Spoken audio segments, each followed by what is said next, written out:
because I think my last live started to glitch or something.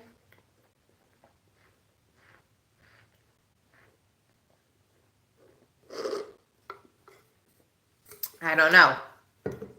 I don't know. I think my last live started glitching. It got weird. Where we're answering questions that everybody has wanted to ask me but has been too busy to do so. So I decided to go ahead and ask them for you guys. And I just, at the other one, finished answering what it's like being internet famous. Now, what do you do in your free time? Now that I actually have some free time. So my son's got me hooked on this game on my phone. It's called like Bloon, Bloon TD Adventures or something. So I play that. I'm trying to learn how to DJ. I'm teaching myself how to DJ. I'm trying to get back into reading. I got this book from the library by Stacey Abrams, the Stacey Abrams, Queen in Georgia. But I only read that a little bit. I want to keep reading it though. So reading TV, which goes back to my um, uh, previous question about guilty pleasures. I've actually really fallen back in love with television. Free time, cleaning, stretching. Yesterday I took a bath, like an actual bath. I need to do that more. That was so nice. Listening to music, talking to friends. I'm just so chill. When it's nice outside, I love going for walks. I need to actually get some new walking shoes to support my feet better, but I love going for walks. I love just sitting and thinking, being with my thoughts. So if anybody's familiar with the Myers-Briggs, I'm an INFP. So I have they say a very rich inner, a rich thought life or something like that. So yeah, I could just sit with my thoughts, which is nice to do, when you're being a mom or, working and in meetings and stuff like that. Sometimes it's like, just give me a minute. Let me think. Let me sit with my thoughts, please. And so I just like to sit and untangle my thoughts. And so that's like what I do in my free time.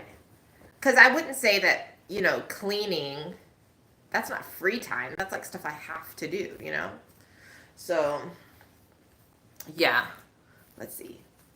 This button is getting me. Next question that everybody has been wanting to know about me.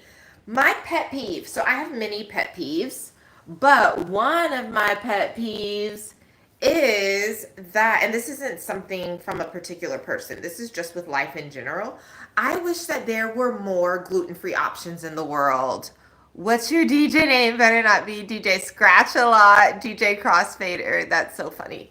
Um, Actually, Ray, I'm going to answer that question in a second. I wish there were more gluten free options at restaurants. Like, it's 2025. Everybody and their mom is allergic to gluten or has a gluten sensitivity. Like, I know that it is more expensive, but honestly, I will pay the little $1 to $3 upcharge for a gluten free bun. I want a sandwich. I want a burger. But no, at least where I live, it's so difficult to find a place that will accommodate that. And that really annoys me. That really, really annoys me. That they're like, how hard is it in the year 2025 to just order some gluten free bread or some gluten free buns so I can eat more places? That actually really annoys me. Now, my DJ name. So prepare yourself because this answer is a little bit of a ride, okay? So, I think that hello, sir. Um, because I've been thinking about a DJ name. Someone actually asked me that it would just be Nikita, but maybe the letters just NKTA, Nikita. But here's why. Here's why, okay? And now this is with the backstory, you guys knowing that I was in a cult, was robbed of my autonomy, robbed of my identity, robbed, blah, blah, blah, blah, blah, whatever. And then coming into my own, my identity, my value, whatever, whatever, whatever. I had a dream not too long ago that I met a white man at a bar, and his name was Nikita. And he was like, oh, I know it sounds blah, blah, whatever. And I was actually complimenting him. And I was like, no, on you, the name sounds very strong. And he was like Russian. Like the name sounds very strong. It sounds unshakable. Thank you, Les. It sounds unshakable. It sounds formidable. It sounds all that. And he was like, yeah, it kind of does, doesn't it? Then I woke up and I thought, oh my God, if I could hear that name on a man, a Russian man, and think the name is powerful, but the name on me feels just like a black girl name. Like, we need to rebrand this in your mind. And then remembering, I remember, because when you're in elementary school, middle school, they tell you to look up what your name means, or at least I had to. And I remember it being something about like being victorious, being a victor. So I look it up again. And what I find is not only is it victorious, but it means unconquerable. So not just a victorious, but actually unconquerable. And then I think of my life and the things that I've had to crawl out of and the people that I've come against, and just everything that I've been through, which again, if you guys ever need something to binge and go look at, you could just look at all the lives on the Cultured Community playlist and also the ICOC series playlist, where me and my bestie Asha talk about all of this stuff, and that I came out of that and I'm able to sit here like, fuck yeah, that's gonna be my name. That is my name. Just call me Nikita. DJ Nikita. So I love it. I love it too. So that's the story behind why I would just keep my name, say my name, and say the whole thing. It's not Nikki. It's not. It's Nikita. That is my name. So, which, side note, ever since I was a very little girl, I've never liked people shortening my name to Nikki. The only people who ever really got away with it were like elderly people who just seemed sweet. And I didn't feel like causing them any trouble. And they're like, oh, Nikki, you're so sweet. And I was like, huh. But anybody else like, can I shorten it? Can I call you Nikki? Even from a very young age, I was always just like, no, it's not my name. Like the Ting Tings, that's not my name. That's not my name. So anyway, that would be my DJ name. Oops. I can only do that once. Getting a call. So I will have to go soon. That's my little guy. Call from Liam Lambert. And it will ring over my Google. Is it still ringing? What's happening? Okay. Let's see. What do you do in your free? And yes, you're pairing socks with me today. And me and my little guy, we talk like anywhere between 3 and 5 times on the phone a day. So I'm not like neglecting him to be on social media. And I'm going to pick him up later today, which is why I'm even doing this mountain of laundry, and I'm about to run around to all the grocery stores to get ready for him. So for anybody who doesn't know me, he's like, get off the live and go talk to your son. He's like obsessed with me. I'm obsessed with him too. It's like a blessing and a curse. So actually, I had a huge fear of having a child because I literally would cry about it. Like, what if he doesn't like me while I was pregnant? And then even when he was a tiny, tiny infant,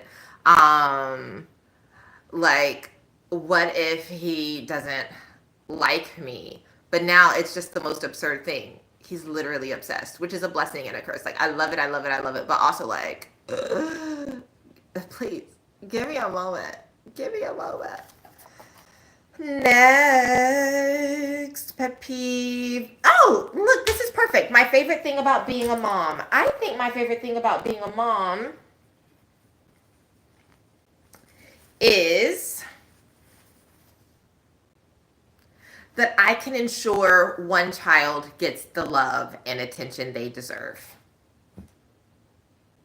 at home. I am not perfect. I would never claim to be perfect, but I do know that I provide space for him to share what he thinks and how he feels. And I consider him and I listen to him, and I don't punish him just for being a child. I'm trying to be very careful with what I share because he's entering that age now where he's like very protective over information about him, which I've never said a lot about him online at all. But now, like, even when I talk to friends, if I start to say something, he'll be like, oh. So I'm like, oh, someone's becoming something. Okay. So, but that's it. I think that's what I'll say is that, you know, being a teacher, you can love your kids as much as you can love them. And you have no control over how other people treat them or what happens at home or anything like that. But between the things that I kind of went through and endured as a child and things that I see other kids endure, one thing that I love being about a mom, one thing I love about being a mom is that I can be certain that at least one child is feeling loved and seen and cared for, and also having the opportunity to mold someone to have empathy and consideration. And you can't control who people grow up to be, and that's one thing that I've actually had to really let go of, you know, is like there are so many other factors at play. I'm not his only influence. I'm not his only influence. If he grows up to be an F-boy, there's so much in society, so much in the world that contributed to that. I can say what I can say, I can condone what I can condone, and I can chastise what I can chastise, but I can't take responsibility fully whether he turns out to be the best human in the world or the worst human in the world. I could just do my part. But it's cool to know that I at least have a hand and that I will know that he has heard these things. If there's a woman with a stroller, you move out of the way. You offer to help. If there is, you know, an elderly person, you do this or you do that. Or even I was talking to him about weaponized incompetence. I didn't call it that. But I was like, oh, can you go do this? And he was like, I can't. I said, you can or you can try. I said, we're not going to start this now where you're acting like you don't know how to do things. I said, people like that grow up to do the same thing and they become annoying adults and nobody likes adults who do that. So you can try. And if you need help, I am here to help you. But you're very smart. You can figure out a lot of things and I want you to try. We're not going to start this right now. And just to know that I have that opportunity to help hopefully contribute a good person into the world, and just that they know that they are loved. So I love that. Let's see. She seemed crazy. Okay, that's interesting. Thank you for that. Let's see. Next question. TikTok or YouTube? Ooh, challenging question. YouTube pays me, not a ton, but it pays me. So gotta give it up there. I love that you can do longer form content on here. Oops, wrong hanger. But TikTok has better sounds. They have better sounds and faster, and I like that I can go live on TikTok playing music in the background and not have to worry about a copyright strike. Like, can you imagine what a vibe we would have right now if I could play music in the background? I wish. So I like them both, but for different reasons. I think I'm almost done with this first mountain. I need more hangers. I don't think no, those colors are not going to go well together. Let's see. How do you decide what videos to post? It used to be a lot more complicated. And does it fit my niche? And what will so-and-so think? And blah, blah, blah, blah, blah. Now, if I just think it, I post it. I create it. You know, 2025 is my year of fun. 2025 is my year of fun. And this is my channel. If I want to post it, I'm going to post it. I have a video. I think it's the video that plays if you first go to my channel, where I compare my YouTube channel to TJ Maxx. Like, you might come in here for one thing, but you're going to find a whole bunch of stuff.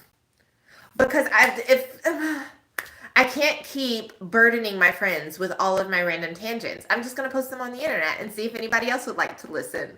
So, yeah, I just post what I want to post now. I think what I want to think. I post what I want to post, and I'm a big believer in, if you keep talking, your people will find you. And If it's not your thing, it's not your thing. And if I was your thing 6 months ago and you don't like it anymore, then you can unsubscribe. That's fine. That's really fine. But I am a creative and I don't want to stifle the creativity by trying to make it fit a certain thing. So let's see. I'm sorry for some of these comments. Do you? You're a good path. You're very humble. What's your favorite thing about your best friend? My favorite thing about my best friend. I have a couple of best friends, but I will say the things that I love about them the most. Okay. One, their authenticity, just being themselves.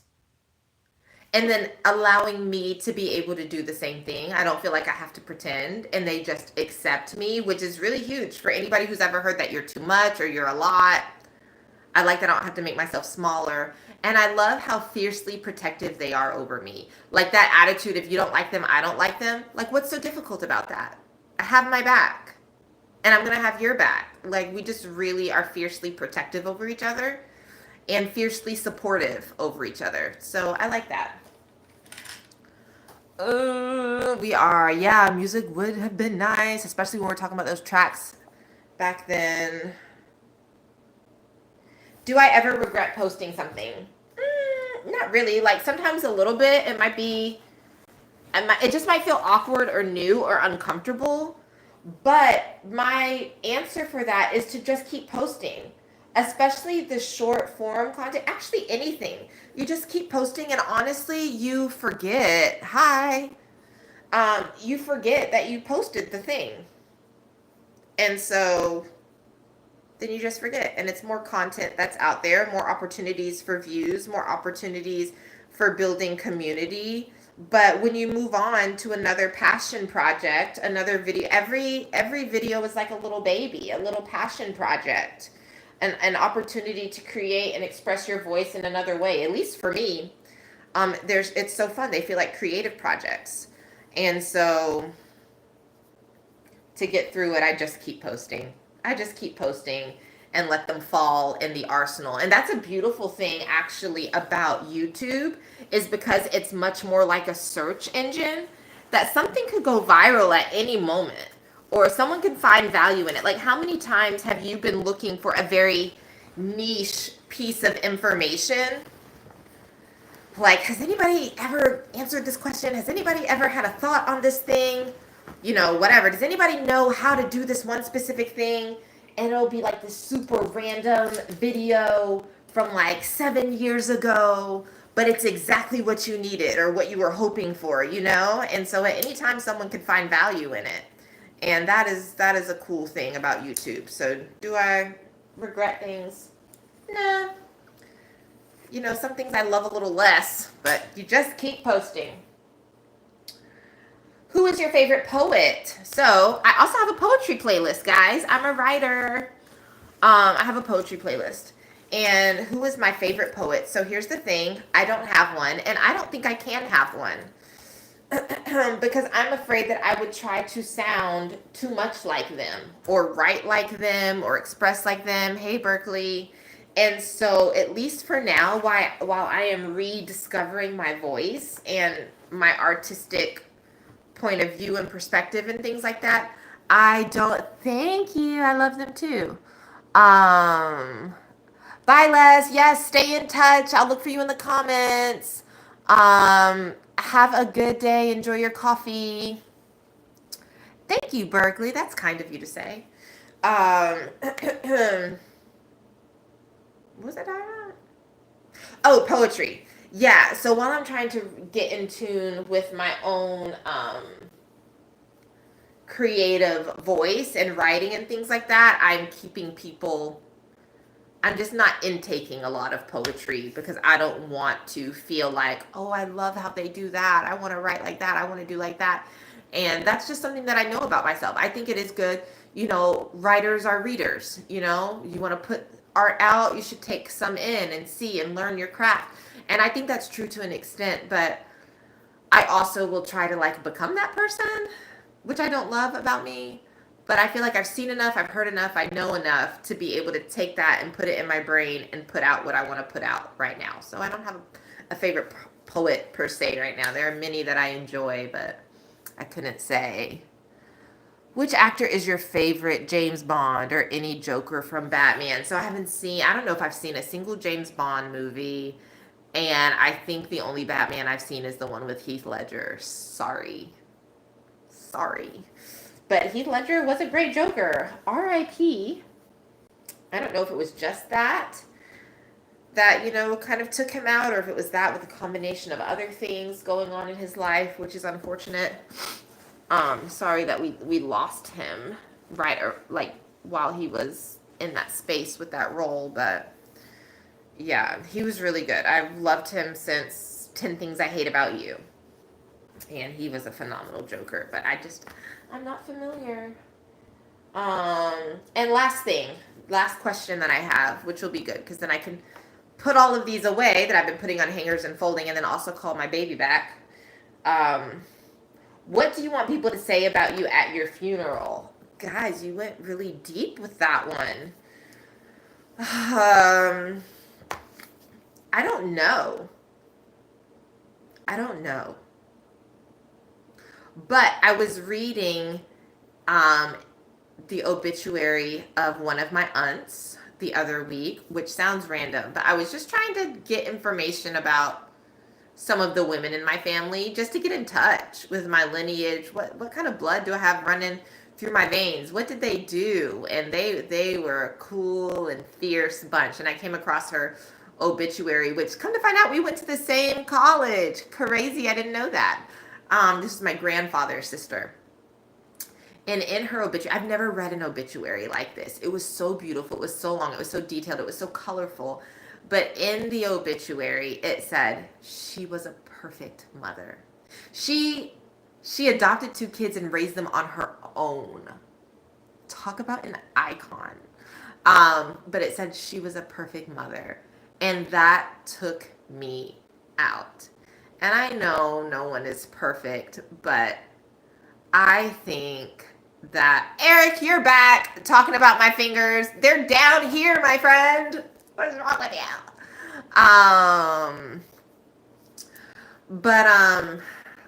I just think that's so, it just touched me. And again, Ray asked earlier what my sign is. I am a Cancer. That is a mother of the zodiac. And I just think all the work that I do for early childhood education, all the advocacy that I do for victims of, narcissistic caregivers or ex-cult members or things like that. And I love that. And I hope I leave an imprint there.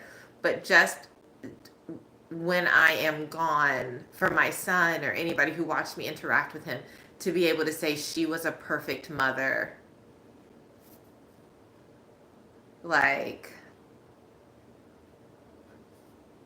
that's so beautiful. So I don't know what else will be said, but that I could cry right now. That's just so sweet, and it's just so personal. Like, it just listed all of these cool achievements that she did, but the line, she was a perfect mother, just like